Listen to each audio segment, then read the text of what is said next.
Hello and welcome to episode number 29 of The Pitcher or the Hitter, a podcast by the M-SABR Dynasty League for the M-SABR Dynasty League. I am Cam. I'm Sahil. And it was another exciting week this week. I know we say that every week, but we had, what was it? Two matchups that were tied right at the end, a third that could have tied.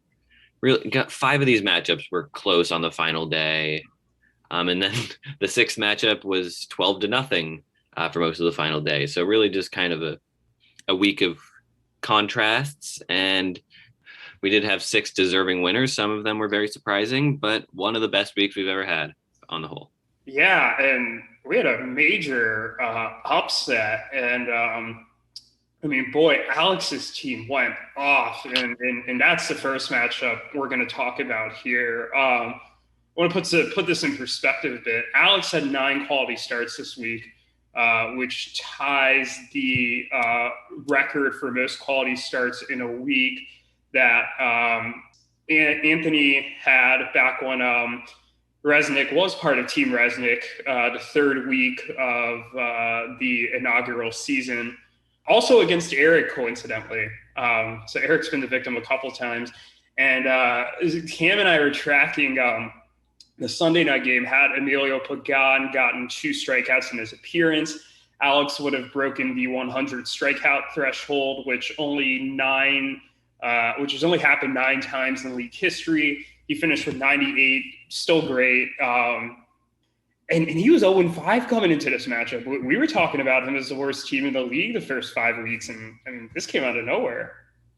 Yeah, it did. And we'll talk about this matchup in full in just a minute because there was a lot going on. But first of all, I guess I'd wanted to welcome you back to the show after your week absence. You're all settled in Charlotte now?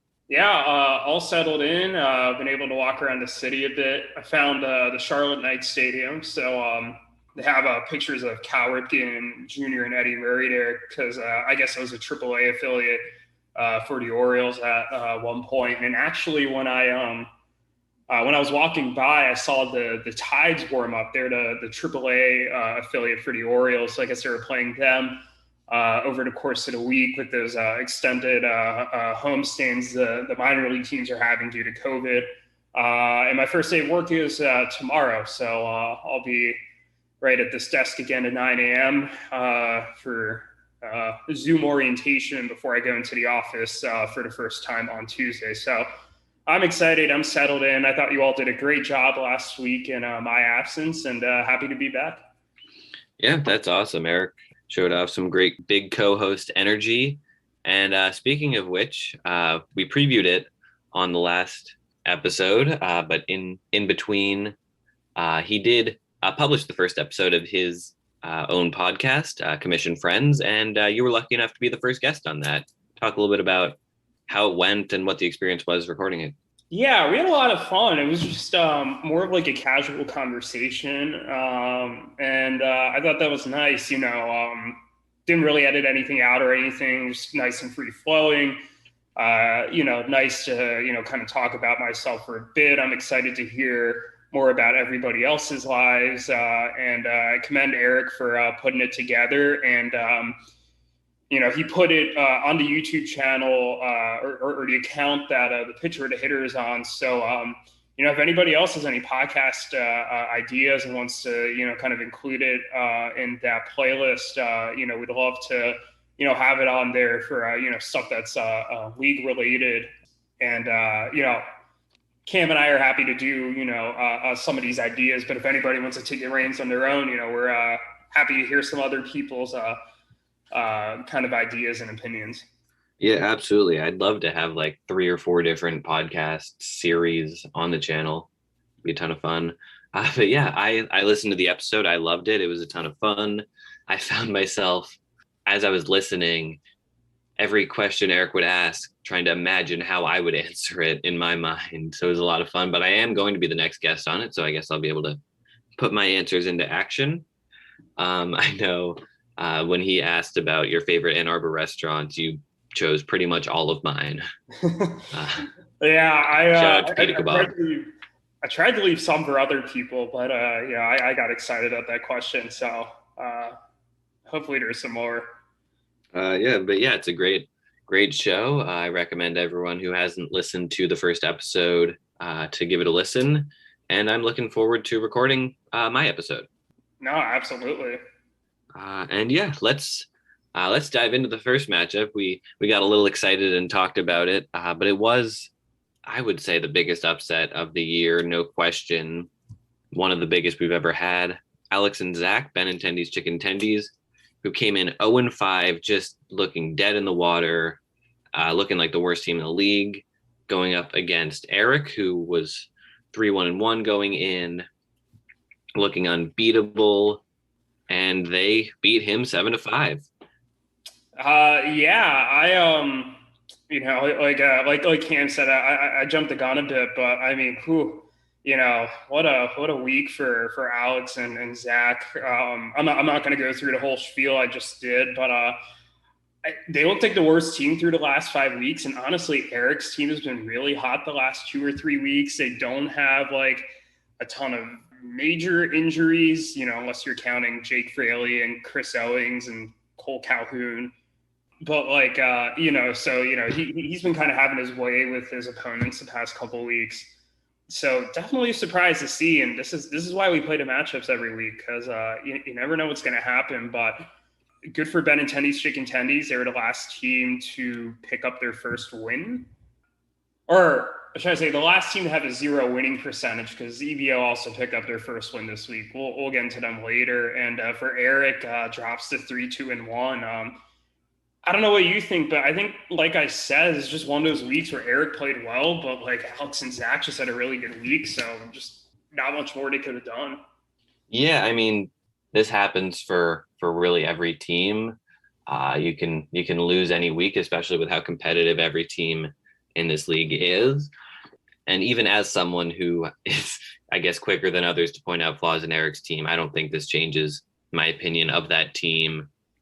They're still very good. They had 21 doubles, which was one shy of you for the most. There were a lot of doubles this week. Did every 7 or 8 teams had 20 this week? That's crazy. But anyway, they had 21.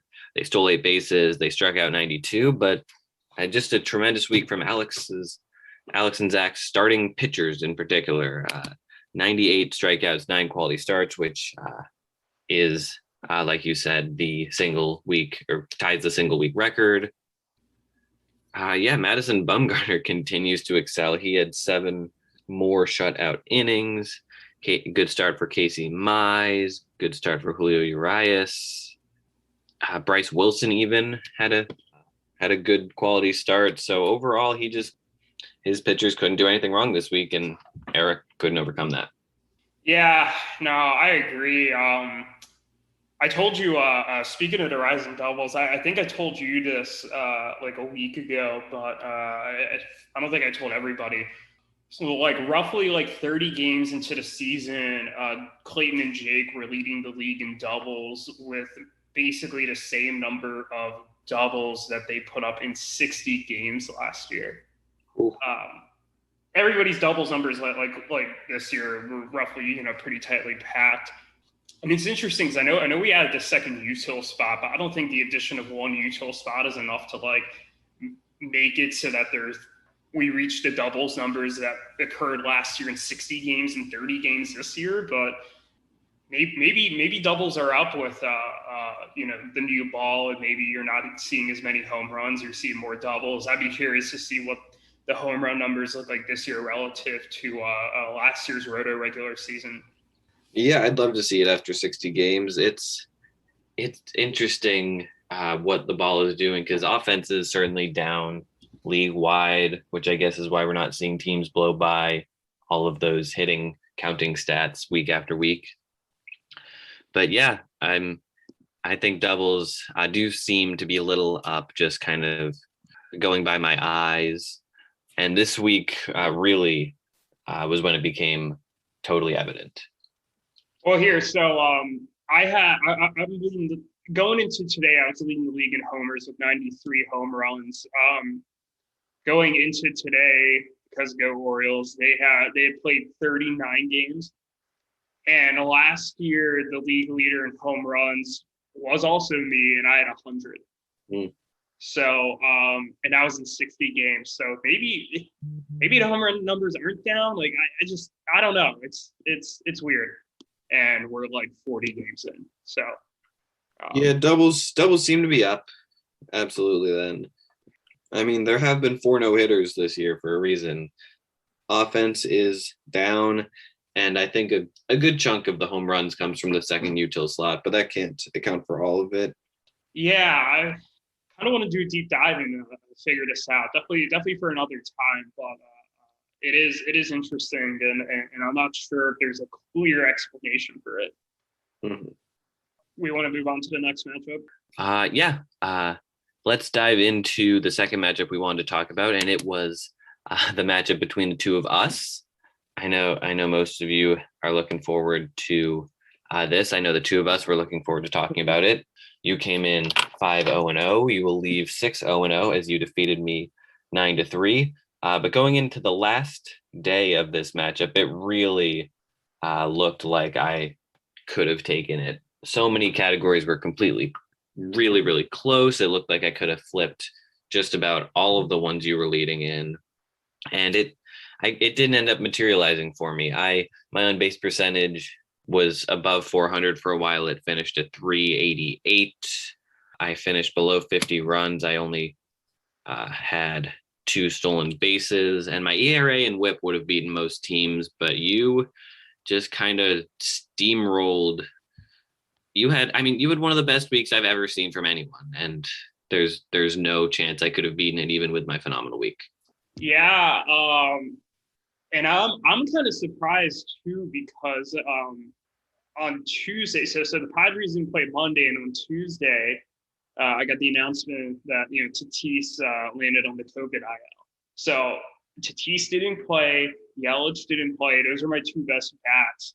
And not to mention Springer, Marte, Carlos Carrasco, Urquidy left his start early with an injury, and they just placed him on the IL today. And I don't think I had any 2-star pitchers this week. I just felt like there was a lot going against me. I thought that you would be able to take advantage of that. And I mean, again, 9-3 win, it looks great on paper, but it was a lot closer than the 9-3, and just a good week by both of us.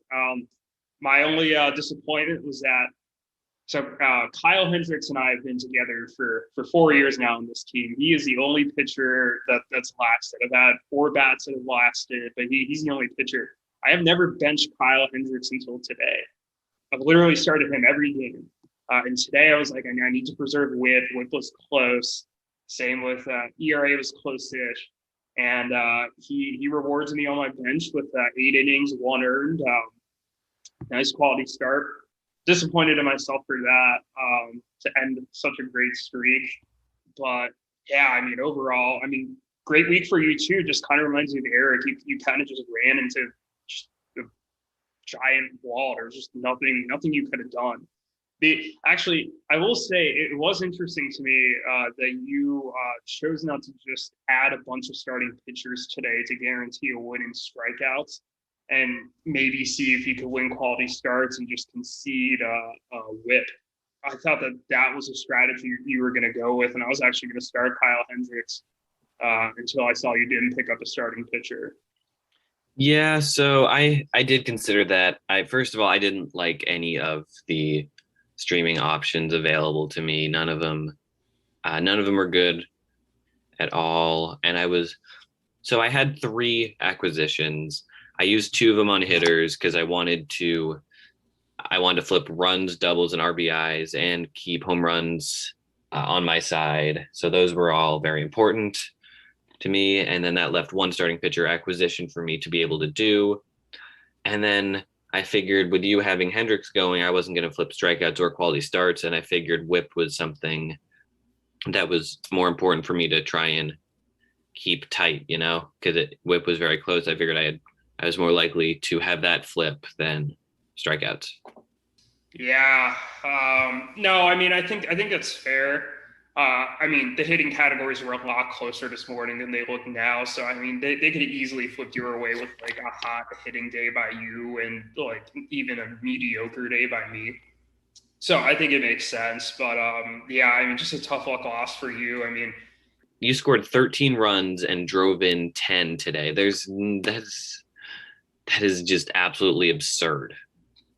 yeah, hey, what can I say? The Yell champs always come ready to play. I haven't lost a matchup since the 2019 finals. Head to head, I got you. And first in a row to regular season, the Yell champs are cruising. Yeah, I still have never beaten you. I love that, and I get it. You're tanking the first 2 years, but good to see. We've come full circle. The very first podcast we discussed my semis win over you in the playoffs, and kind of the same theme. It was 8-4, but it was a lot closer than the final score indicated. Same thing here today. Yeah, truly full circle on this podcast, a circle of pain and suffering. Yeah, I'm sure 29 podcasts from now we'll be talking about me beating you again, and all will be good. Well, let me ask you one question before we move on here. You're 2-2-2 now, and you've probably played the hardest schedule of anybody. You're the only team to have played me and Ruthvik and EBO, who were all in the semis last year, in addition to you, as well as playing Erik, who's a very tough out, and playing Conor, who is having a really good season, beat some very good teams. Like, how are you feeling with this record, 2-2-2, after the 6 weeks? It's tough. It's really tough. I mean, the difficult stretch, I went 0-2-2 through, which, I mean, is not good. It's not fun. And the two teams I beat, one hasn't been paying a ton of attention. I mean, the two teams I tied, one hasn't been paying attention, and the other is just going through a weird, fluky stretch, that being EBO. I will say my win against Conor in week 1 is looking better and better every week, as he's only lost one game outside of that. So, I mean, 2-2-2 is not good. I should be better. I believe I still am holding on to a playoff spot regardless through this stretch, so it is hard to complain. Maybe I'm the 7th seed, but I am in a little bit of a hole, and there's no denying that. And I do get to face. Well, let me pull up my schedule here. It gets a lot easier these next few weeks. Yeah, my schedule does get a lot easier. I get Yuki, I get the Fighting Bellies the next 2 weeks. So hopefully that gets me to 4-2-2. Then Team Resnick, that'll be a fun one.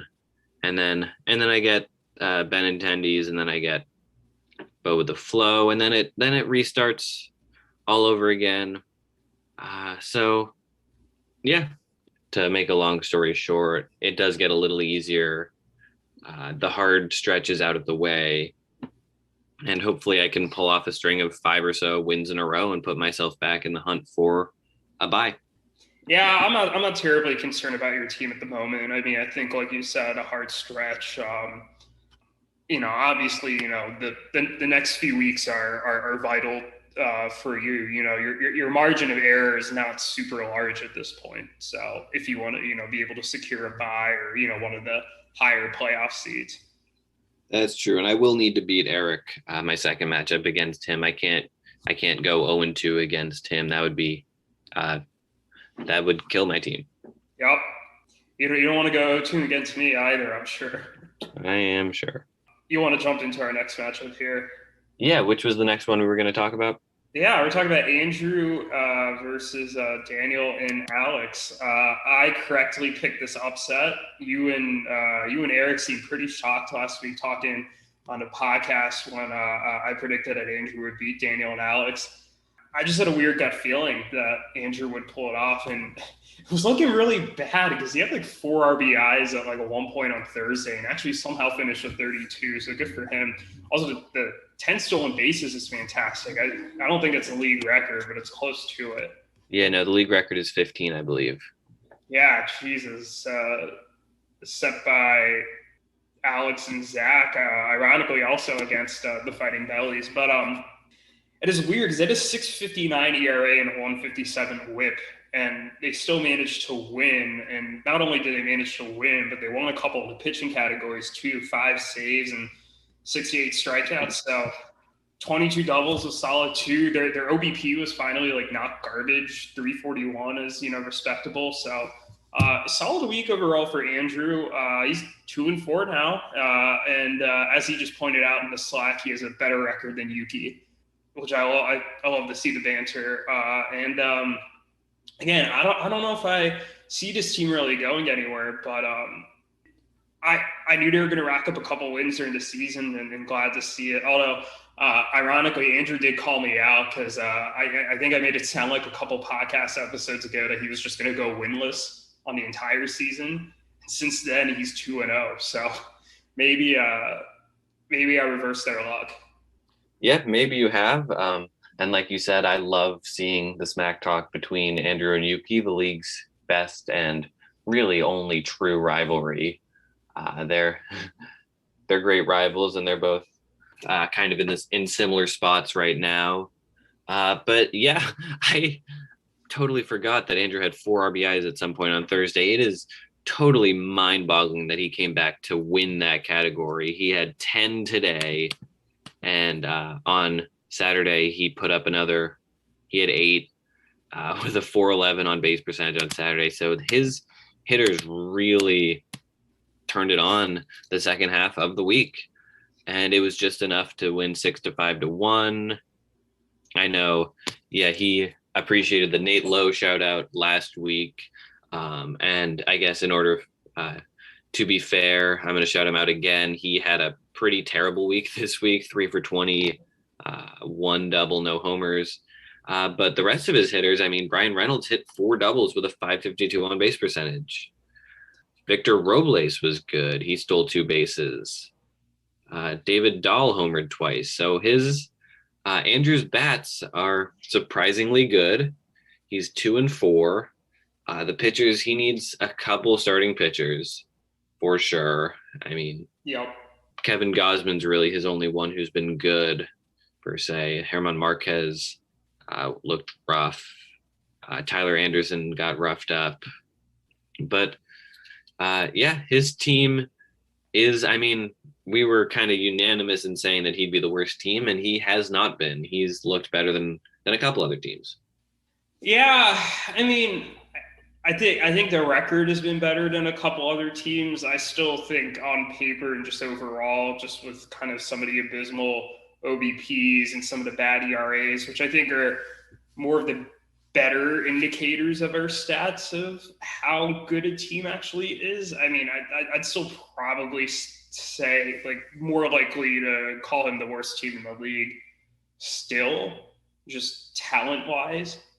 But I definitely don't think his team is as bad as I thought it was like a month ago. Like, even in a couple of his early losses, he played them close. But I still think this team has a lot of work to do, which is not to say that they haven't gotten better and Andrew's made a lot of good moves. It's just this team needs some work. Yeah, absolutely. And to touch on the Fighting Bellies, we're going to fall to 2-3-1. They just had a rough week. The ERAs was enough to beat Andrew, but it was still 4.69. Only 30 runs batted in, 301 on base, 38 runs was enough to win, but not by much. And overall, I know we talked about how great they were last week. They followed it up with kind of a rough one against Andrew. Yeah, these are the games you need to win if you're going to win playoff games in this league, or, even make the playoffs. You have to beat up on the opponents that you're better than. And one decision that's interesting here is they benched Mitch Keller today.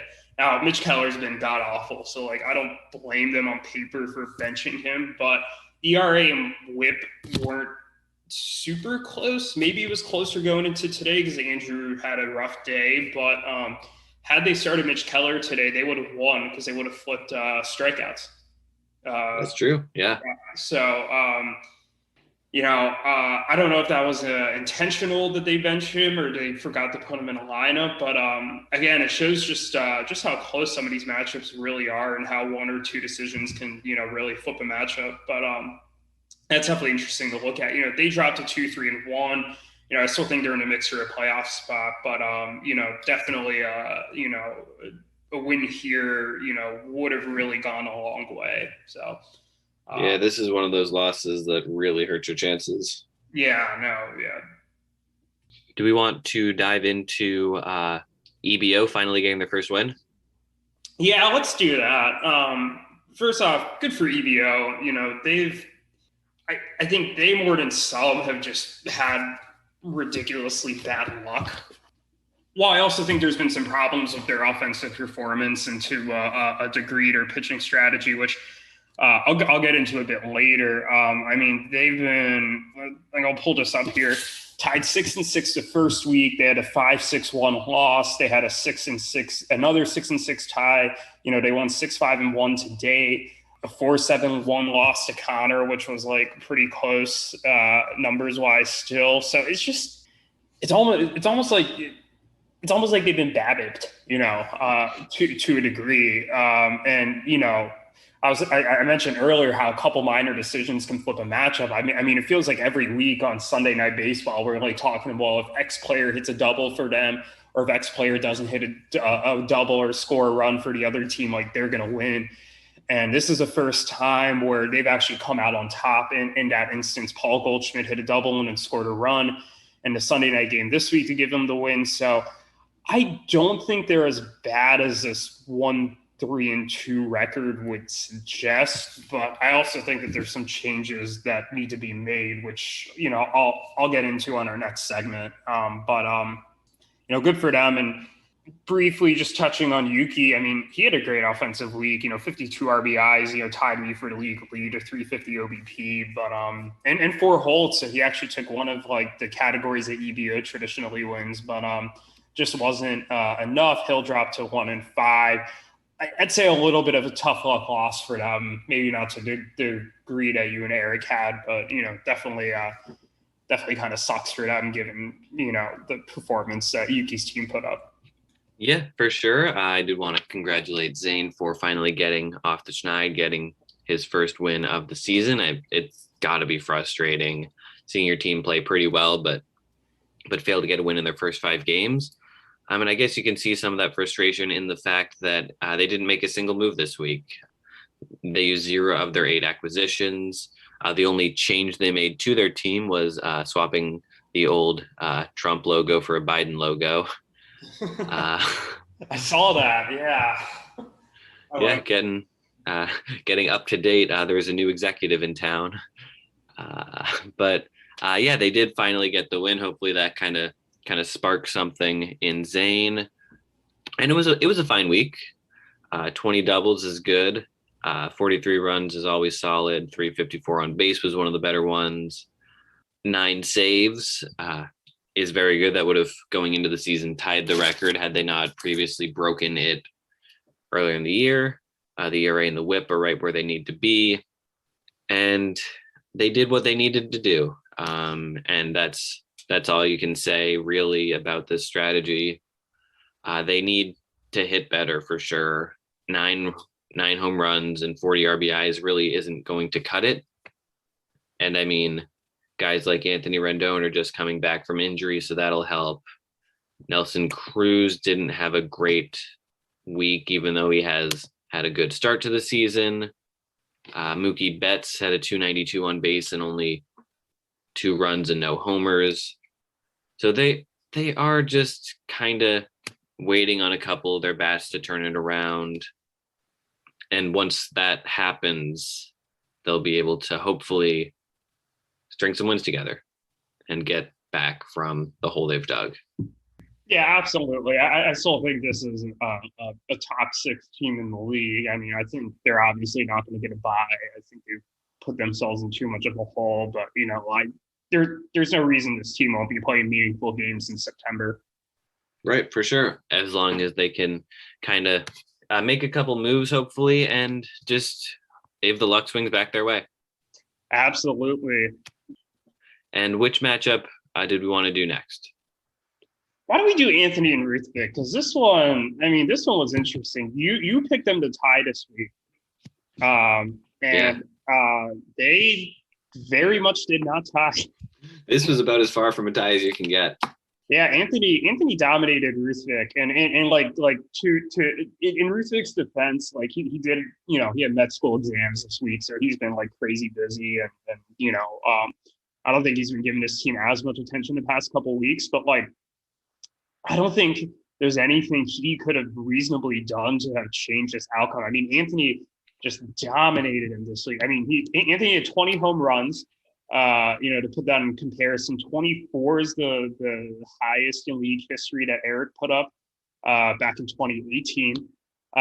45 ribbies, he had 7 stolen bases, a 368 OBP, 57 runs, which was tied with me for the most. I mean, it's just fantastic offensive numbers all around. 5 quality starts, 2 saves, 3 holds. So that all solid numbers, 71 Ks. I mean, my only criticism is that the ERA and the WHIP were very mediocre, 4.4 ERA and a 1.37 WHIP. But like, if you're just like looking at this team this week, I mean, like, man, just a great week. Carlos Santana had a 533 OBP this week. He had 10 walks, but he also had 2 homers and 5 ribbies. Like, I'll let you go more in depth on this matchup, but like, also is Anthony for real? I mean, is it time to talk about him with kind of the upper, tier of teams? He's 5-1 now. I think it is time to say that. I mean, I think he has crossed over from being spooky to being really good. He was about to win 12-0 this week before Ruthvik got a hold right at the end. This was just sheer dominance. And I guess you could make the case that the pitching numbers would have lost to most teams. Really all 6 of the pitching numbers were unimpressive, although they were good enough to beat Ruthvik, who does have a good pitching staff. But this lineup is really, really good. I mean, I just look at Mitch Haniger, who hit 4 home runs this week. I didn't even realize that. 4 home runs and 5 RBIs. That's kind of weird. Mitch Haniger, I think I heard yesterday or today, he's leading the league in home runs. Really? How many does he have now?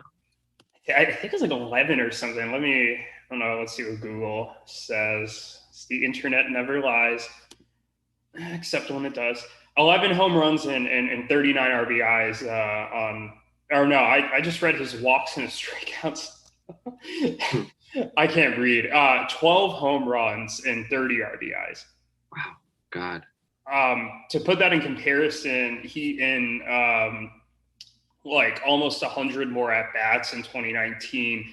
He had 32 RBIs, so just only 2 more than he has this year, and he had 15 homers. So nice bounce back for him after missing 2020 and not really looking good at all in 2019. Kalanick's up, we're all excited about that, but Mitch Haniger. Oh, I am excited about that. Don't even get me started. Yeah, I mean, Mitch Haniger looks like the Mariners' best outfielder right now and best bat, probably their best player in their team. So good for him. That is interesting. Yeah, I mean, him and how's Kyle Lewis doing this year? The Mariners have 3 outfielders who are just a lot of fun. Yeah, Kyle Lewis just came off the IL recently. I know he started the season on the IL. I'm pulling up the stats right now. 105 WRC plus, 322 OBP. He's only played in 21 games, so he'll get those numbers up. He's actually cut his K rate by quite a bit. So the Mariners have a bright future. I can't believe I'm saying that. They do, and I mean Mitch Haniger. Truly, Team Resnick is the new Church of Hanigod, wouldn't you say? Yeah, I mean, I remember when I traded. So the second season, and this was literally the day right before I flew down to North Carolina to get set up for law school that August. I traded him, Giancarlo Stanton, Mitch Haniger, and Geraldo Perdomo for Mitch Haniger, or for Pete Alonso. And I remember how mad Ruthvik was because he's a Mets fan. But I thought that trade was a clear W for me at the time. Alonso was a rookie of the year. that year, and Stanton was hurt that year. Hanigod was hurt that year, but Hanniger's making that trade look a lot better for him right now. He is, absolutely. God. Yeah, 7 runs too. And looking a little further down, Kyle Tucker, he also hit 3 and he scored 9 runs. So Kyle Tucker had 9 runs this week.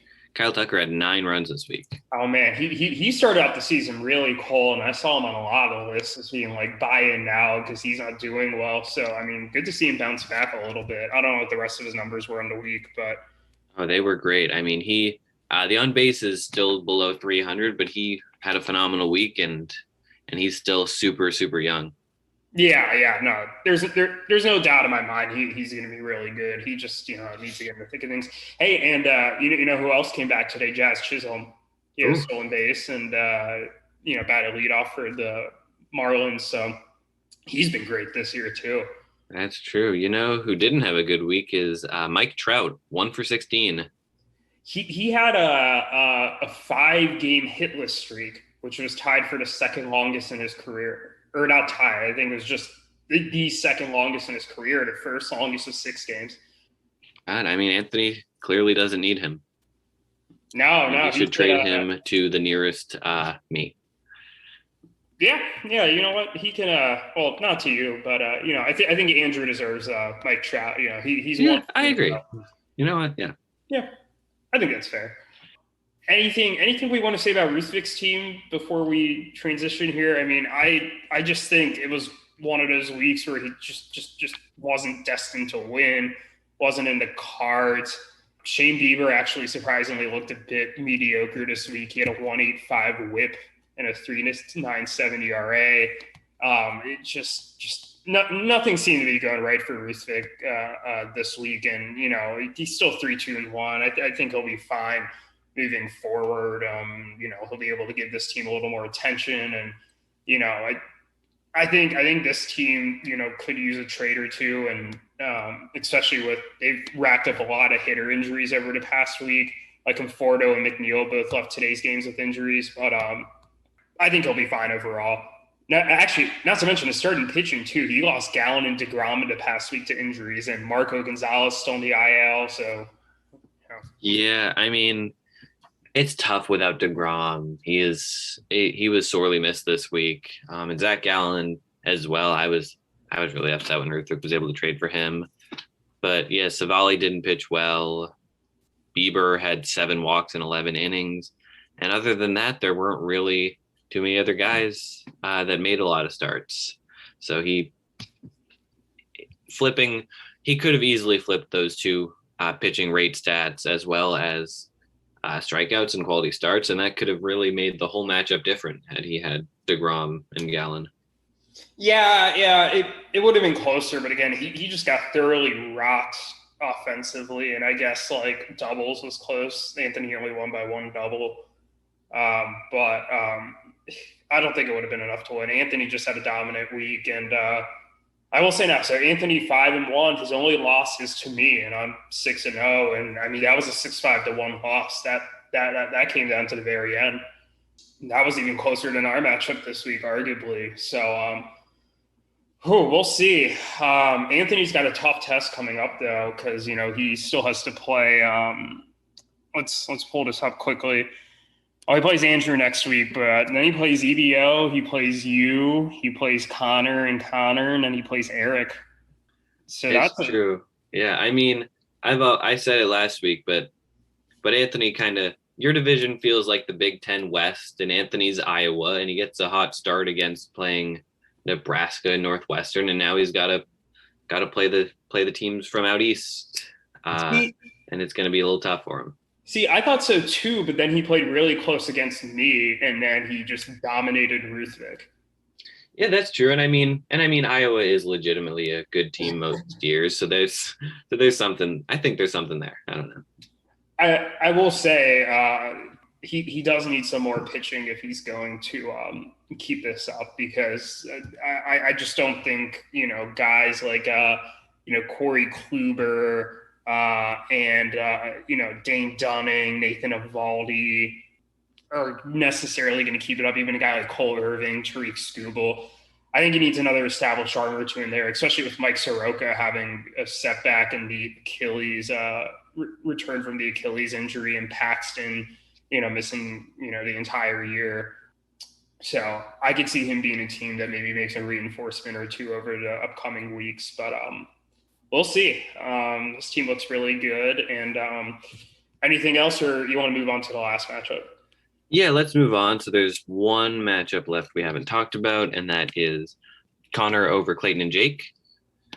He beat them 7-5, improving to 4-2, which is just really impressive of him. Congratulations.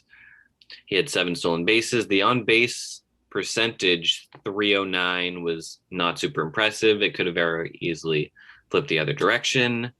Oh man, Clayton and Jake at a 307 OBP. I mean, we're talking a couple at bats flipping these two teams tied. Yeah, for sure. And I mean, but none of the other categories, I guess, were super close. Runs could have plausibly flipped, as could home runs. But Clayton and Jake only had 7 home runs, 13 doubles this week. Their ERA was in the mid 4s. They're going to fall to 2-3-1. And I haven't been super impressed with what I've seen from them. How about you? No, I haven't either. We talked about this when they played Daniel and Alex, and they lost that matchup, and we were like, that's or they tied, I think, and they could have easily won it. And we were like, they can't just be losing those types of matchups, or tying them and expecting to be a playoff team. On the flip side, you look at Conor and you're like, this is a team that's maybe kind of relatively you're kind of close to even with, and you're winning this matchup, and he's now 4-2. He's shown to me more that he's capable of beating some of these teams that are necessary to make it to the playoffs. But to speak more about Clayton and Jake here for a second, I feel like I've been saying this all season. This roster has a lot of inefficiencies on it. And I think it's part of the reason that you're seeing them not doing so well.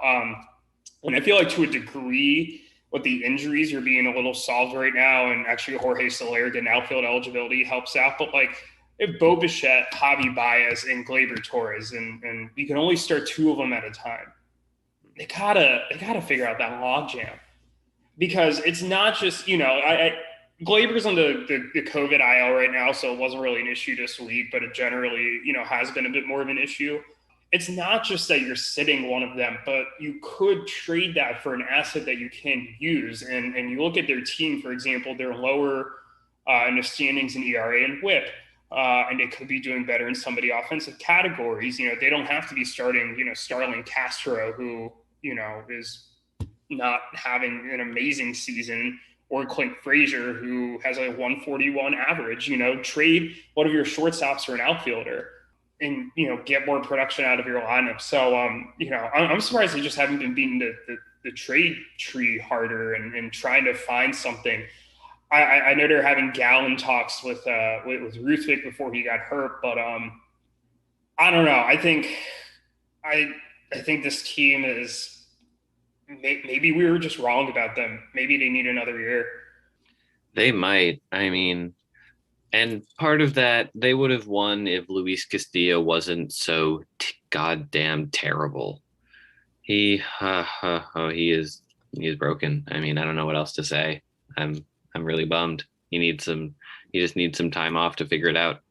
But well, two points on that. One, that's the problem. He is supposed to be their ace, and he is not pitching like their ace. So that's a huge problem. And if they feel like they need to go and figure out how to fix that, then maybe you trade one of those shortstops to do that.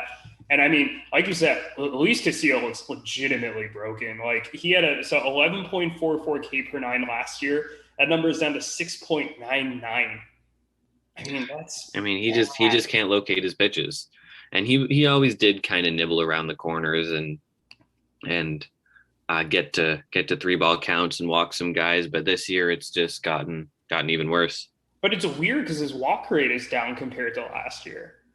That's true. I mean, he's missing in the zone. I feel like he's missing in the zone a little more than before, which, I mean, I guess kind of goes against what I just said. But either way, it's not good. not just him either, but Dylan Bundy is a 6.02 ERA on or now after today, he has a 6.80 ERA on the season. Dylan Bundy, at least his peripherals look decent. Yeah, that's fair, but they still need to be getting more production out of him. Dave Sclafani's looked like a good ad. I regret cutting him, but like Strasburg, I mean, this was, at least to me, just so predictable that Strasburg was going to land on the IL. Again, the upside is there, but I didn't like the move when the Nats re-signed him. I don't get why teams are still invested in him in fantasy with that injury history. His arm is just a ticking time bomb, but this team should be better than it's playing right now. It's, a little frustrating to watch. And, I think they're going to do better in the season. Jake's a really smart owner. He knows how to make some good moves. He's made a lot of good free agent moves this year. I'm confident this team will get better, but if I'm them right now, I got to be a bit frustrated about his 2-3-1 start. And on the flip side with Conor quickly, actually sack correction. So this is weird. I have his page up. A sack correction just gave him a 310 OBP for a brief second and changed it back to a 309. That's strange. I've never seen that live in the flesh. But Conor, he only had one quality start this week, 2 saves and 1 hold. I don't know how I feel about that. Like, those numbers got to improve if he's going to beat some of these teams in other weeks. I mean, I get the hitting was good, but he got the win. He's 4-2, but those numbers aren't going to cut it. Yeah, I'm going to ask you a question, and I want you to answer it immediately without thinking about it. All right? Yep. Is Conor a playoff team? No. Okay. I think he's close. But I feel like in a lot of the matchups that he's won, there's been like a couple of categories which have just looked like very just like not good. And I think this team needs to be a bit more consistent. I think he's like a year away or 2 years away. Keep in mind, he's got a lot of young players that need a little bit more development. And, I'm thinking like Michael Kopech, Tristan McKenzie, Andrew Vaughn, who for some reason he isn't called up. That would still baffles me. But even while rostering Chris Davis and as Drew Cabrera, he hasn't called up Andrew Vaughn. That is still odd to me. Yeah, I don't get it at all. But I think give this team a year and he'll be a lot better. Because like, for example, Kopech's not really starting right now, or like he kind of is, but he's also pitching out of the bullpen. McKenzie, they're monitoring his innings. So I feel like this season, after a pandemic shortened season, tends to favor more established pitchers and these younger guys. So just give him a year, but he's on the right track. Yeah, I tend to agree. I think he's on the right track. He's probably a year away. He's looked good to start, winning 4 of his first 6 games, but there are some issues that I agree could arise the backstretch of the season. Yeah, no, absolutely. Yeah, but this kind of is a good transition into our the segment we wanted to do, and that is the biggest surprises through the first 6 weeks of the season. The way we're going to do this is we're each going to talk a bit in depth about one thing that surprises us, and then list a couple other things that surprise us. But we've already talked for a while, so we're not going to make you listen to too much more. But I'll start with EVOs, just how they've been doing. I mean, I think this is the biggest surprise for everybody. I mean, I don't think if you would have told me it would have taken until week 6 for EVO to get their first win, even with the tough schedule to start the season, like I would have called you crazy. But here we are, and they are just now getting their first win. They're 1-3-2, and I know that the offense has kind of underperformed to a degree, but this team hasn't had a whole bunch of like injuries in the sense that like they haven't had like 4 or 5 guys out at a time. They've had some major injuries, but they haven't really all come consecutively. I think that this team needs to diversify their pitching options a bit. They have a lot of relievers. They're benching a bunch of relievers each day, trying to play to matchups. And I think they're just getting too cute with it. Because I know they've made mistakes a couple of times with who to bench and who not to bench. And I think they're just making it too complex. And I think they just need to kind of find the relievers that they really trust, that are established, and just roll with them and trust that they're going to do what they're going to do. Because EBO is already leading the league in saves. I don't think he needs to get 10 to 12 saves a week to win. You know, he probably needs like 6 to 8 most weeks, for example. And I think with holds just being such a fluky category from week to week, i.e., they lost to Yuki and holds this week, it's just hard to trust that bullpen strategy, because I feel like it puts a lot of pressure on the offense to perform, and it lets teams kind of ignore their starting pitching. I think that they need to add a couple more starting pitchers in addition to Snell to, make teams at least respect their rotation and still kind of have to strategically plan around that. I get that it might make ERA and WHIP a bit harder to win, but if they can sneak some quality starts, make strikeouts close, make other teams maybe use some pitching options that they don't want to use so they can, get more strikeouts and stuff to, kind of avoid losing that category. I think it would be beneficial because right now they have one path to victory. And if their offense is just not going to perform, it's not working, and EBO has the assets to trade for a few more starting pitchers. So that's my pitch. I'm not sure it is even the right strategy, but it's at least something I would try at this point if I were them, because I think that would help them use their roster a bit more efficiently.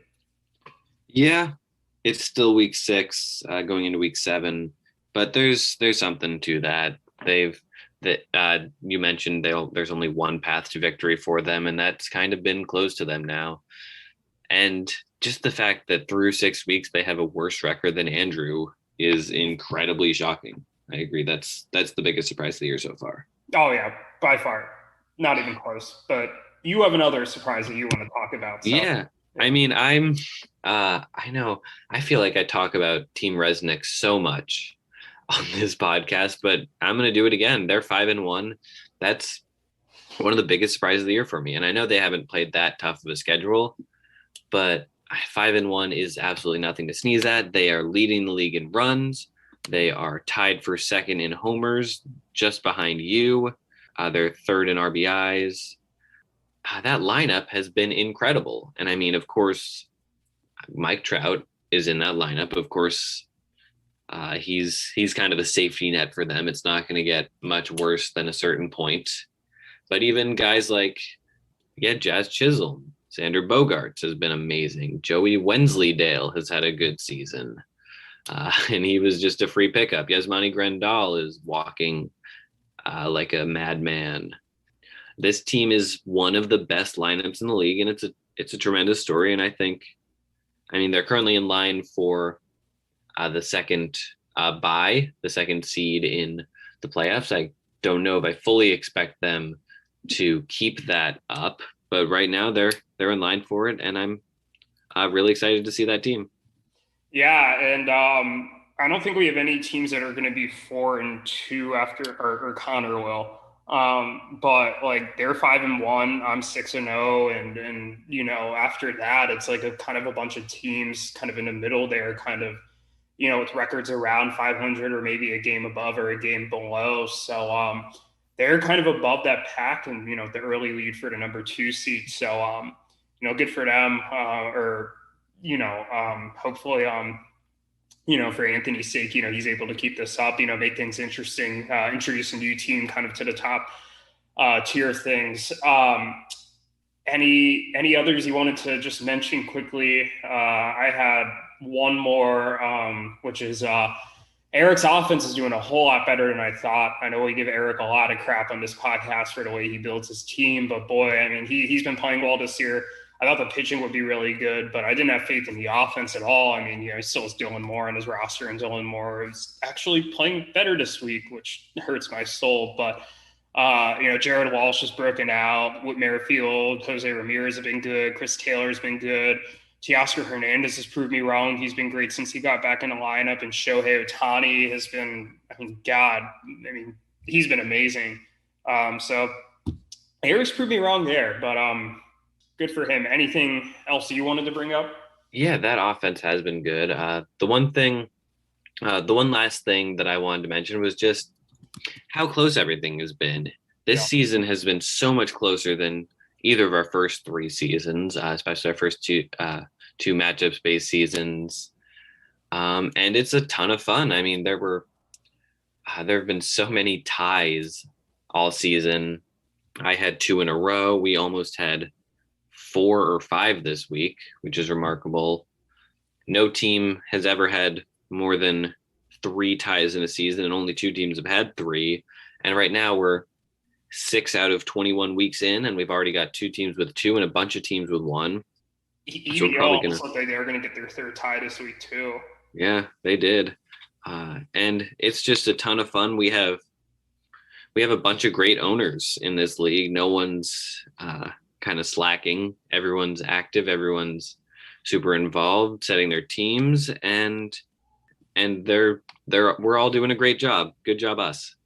Yeah, I firmly believe it takes like 3 years for the most part for any fantasy or any dynasty league really to kind of settle and kind of get everybody in, kind of figuring out who's committed, who's not, who's willing to put in the time and get people adjusted to how to play the league. So I think that we finally hit that sweet spot. I mean, if you're not counting the roto year, this really is like our 3rd like real season. So, good to see. Absolutely. We want to transition into our picks. Yeah. So going into next week, the matchup to watch was your team against Conor. Conor is 4-2. You have declared that he's not a playoff team. He wants to hopefully change some minds around here and prove he can play with the big boys. A win against you would be massive for him and really kind of put him as a favorite for the playoffs. And as for you, you're trying to go to 7-0, continue your run of dominance, even though I guess you will be, at the very least, have a share of best record in the league, regardless of what happens this week. You're trying to just stay ahead of the pack, and Conor's trying to prove that he's one of the top dogs. It'll be a lot of fun. Yeah. I mean, I thought, like I said, Clayton and Jake are a team who I think are relatively around the same range as him. And I thought he did a great job this week of, kind of beating them. And like I said, those are the types of teams he needs to beat to be in playoff contention. So let's see if he can beat a team that's, a step or 2 up from Clayton and Jake. I mean, he has big wins over Ruthvik and Nick. I mean, he dominated them 10-2. He beat EBO. He lost to you 4-8, but it was still a pretty close matchup overall. So let's see what happens here. If he can pull off a win, that's huge for him. And if not, I'll be very happy to advance to 7-0, especially given that I have a date against Erik the week after that. So I'd love to not lose before I play him. Absolutely. And you ready to give our picks now? Yeah. We'll give the picks. Let me we'll go into last week. So I went 3-3 this past week. I correctly picked myself to win. Wrongly picked Clayton and Jake. Correctly picked DBO. Correctly picked Andrew in my upset special of the week. Very wrong in picking Ruthvik and Nick to win, and I was wrong in picking Erik. You were also wrong in picking Erik. You were wrong in picking yourself. No surprise there. You were wrong in picking Clayton and Jake. You were wrong in picking Daniel and Alex. You were wrong in picking Ruthvik and Anthony to tie, as Anthony dominated. But you were right about picking EBO. And had EBO not made that comeback today, I mean, there's a real chance you would have finished 0-5-1. You came damn close. But I was 3-3. You were 1-4-1. So let me do math quickly. I think I can do math. You're 23, or I am 23. I subtracted there. Okay. I'm 23, 9-4, and you are 17, 9, and 10, which with ties, if I'm calculating this correctly, I'd be 25-11 when you convert the ties into wins and losses, and you would be 22-14 when you convert the ties into wins and losses. So you're 3 games back of me. Yeah, rough week for me last week, but maybe I'll turn it around this time. Yeah, for your sake, I hope so. But I do enjoy winning these pick'ems. So I'll give my picks. I think I will beat Conor. I feel good about that matchup. I think you will beat Yuki. I don't think that'll be close. I think EVO is going to beat Daniel and Alex. I think this is the start of EVO kind of reeling off a couple wins here. I think they'll take advantage of the easy schedule. I know I picked Andrew last week, but I mean, Anthony's team's just looking really good. I can't in good conscience pick against Anthony. I think Ruthvik and Nick will bounce back here against Alex and Zach. They're too good not to pull off a W here. Although if Alex and Zach played the way they did last week, that might be tough. And what I think could sneakily be close, or it could sneakily be an upset. I'm still going to pick Erik over Clayton and Jake. I think Erik's team's been playing really well, and Clayton and Jake's team just has not. Those are my picks. Yeah, so I am going to pick myself over Yuki in this rematch of a playoff matchup last season. I'm going to pick you to beat Conor, though it could be a little bit of an upset special there. I guess I'll pick I force myself to pick a tie every week. I'm going to pick EBO and the Fighting Bellies to tie. Ooh, that's not what I thought you would pick for the tie. Interesting. Yeah, I think EBO, I mean, they tie a lot, and I'm wondering if that's part of the reason they tie a lot is because saves and holds are usually categories which tie, and they win those most of the time. But I think, yeah, I'm feeling bold. I'm feeling a little negative about their team. I think Anthony's going to beat Andrew. I think Ruthvik and Nick are going to beat Alex and Zach. And I think Erik is going to beat Clayton and Jake. This is a matchup that I guess 3 weeks ago, I probably would have picked as a tie or even picked the other direction. And it certainly would have been the matchup that in the preseason we would have penciled for this week. But Erik is just looking really good, and Jake's team is not looking very good. There's no other way to put it. I agree. I thought you were going to pick that as having some sneaky tie potential, but I mean, I think your analysis is spot on. I mean, I just think that Erik's team is looking a lot better right now, and I think Erik will be motivated after the tough loss this week to really bounce back. But yeah, those were our picks. Like last week, we basically had the same picks, other than that you picked EBO and Daniel and Alex to tie, and I picked EBO to win outright. But anything else? No, that's all I had mentioned. I have one quick thing to mention. Congratulations to Andrew for beating Evil in the Dynasty Hockey playoffs, and congratulations to Jake for winning the Dynasty Basketball Championship. That just wrapped up today. He beat Andrew and Parker in the finals. A good season for all. Now we can just focus on baseball. So yeah. Congratulations to both of our winners in the other leagues. They were a lot of fun, successful first seasons for all. And yeah, it's fully baseball season, and I can't wait to see this season out. Yeah, can't wait for next week's episode. Our podcast turns 30. That means its life is like pretty much over, man. It's gonna have a midlife crisis soon enough. 30 for 30, yeah. 30 for 30. Oh man. Ooh, we should do something special. We should. You know what? We should there has to be like a podcast, and you know what? We can do we should make we should make some sort of documentary style thing. Oh, I like that. We need to. Can we brainstorm that this week? It doesn't even need to be an official podcast episode. Just make it like a separate, just like podcast 30 for 30. We discuss making the podcast and the best moments of the podcast, our favorite segments, stuff like that.